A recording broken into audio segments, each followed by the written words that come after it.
ఏపీలో పాగా వేసిన జనసేన అధికార కూటమిలో టీడీపీ తర్వాత ప్రధాన పాత్ర పోషిస్తోంది. ఇక ఆపరేషన్ 2.0లో తెలంగాణపై పవన్ కళ్యాణ్ దృష్టి పెట్టారా? దీనికి సంబంధించే ఇప్పుడు గ్రౌండ్ వర్క్ స్టార్ట్ అయ్యిందా? దీనిలో భాగంగానే తెలంగాణలో రాబోయే మున్సిపల్ ఎన్నికల్లో పోటీ చేస్తామని జనసేన ప్రకటించిందా?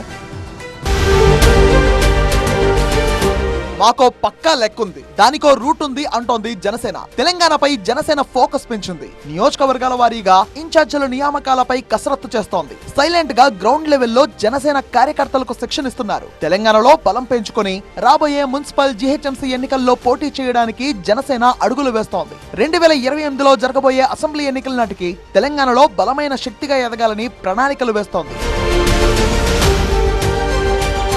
తెలంగాణ మున్సిపల్ ఎన్నికలకు జనసేన సమాయత్తమైంది. దీనికోసం కోఆర్డినేషన్ కమిటీని పవన్ కళ్యాణ్ నియమించారు. 11 మందితో మున్సిపల్ ఎన్నికల కోఆర్డినేషన్ కమిటీని ఏర్పాటు చేశారు.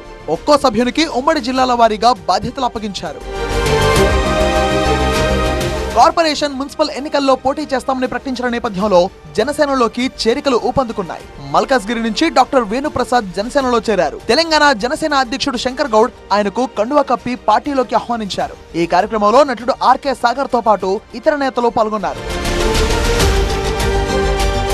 పొత్తు ఉన్నా లేకున్నా మున్సిపల్ ఎన్నికల్లో పోటీ చేసుడే అంటూ కుండబద్దలు కొట్టారు జనసేన జనరల్ సెక్రటరీ తాళ్లూరి రామ్. తెలంగాణలో పార్టీని నమ్ముకున్న వారికి పోటీ చేసే అవకాశం ఇస్తామన్నారు. రాబోయే మున్సిపల్ కార్పొరేషన్ ఎలక్షన్తో పాటు జిహెచ్ఎంసీ ఎలక్షన్లో కూడా మా పార్టీ జనసేన పార్టీ బలంగా ముందుకెళ్లబోతుంది. సో మా కార్యకర్తలందరికీ ఎవరెవరైతే పోటీ చేయాలనుకుంటున్నారో వాళ్ళందరికీ అవకాశం ఇచ్చుకుంటూ పార్టీని బలంగా ఇది గ్రౌండ్ లెవెల్లో స్ట్రాంగ్గా ముందుకు తీసుకెళ్లాలని సిద్ధమవుతున్నాము. పొత్తు ఉన్నా లేకపోయినా మేము మాత్రం మున్సిపల్ ఎన్నికల్లో ఒంటరి పోటీకైనా సిద్ధం.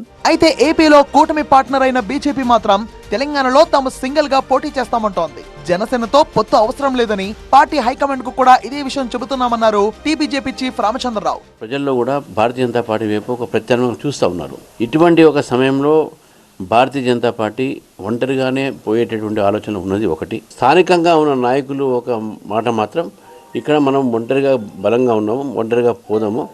ఈ యొక్క స్థానిక ఎన్నికల్లో అనేక మంది కార్యకర్తలకు అవకాశాలు వస్తాయి, నేతలకు అవకాశాలు వస్తాయి. కాబట్టి మనం ఒంటరిగా పోతేనే బాగుంటుంది అని చెప్పి ఆలోచనలో చాలా మంది నాయకులు ఉన్నారు. తెలంగాణ పాలిటిక్స్ లో ఎలాంటి వ్యూహంతో జనసేన ముందుకు వెళ్తుంది అనేది ఆసక్తికరంగా మారింది.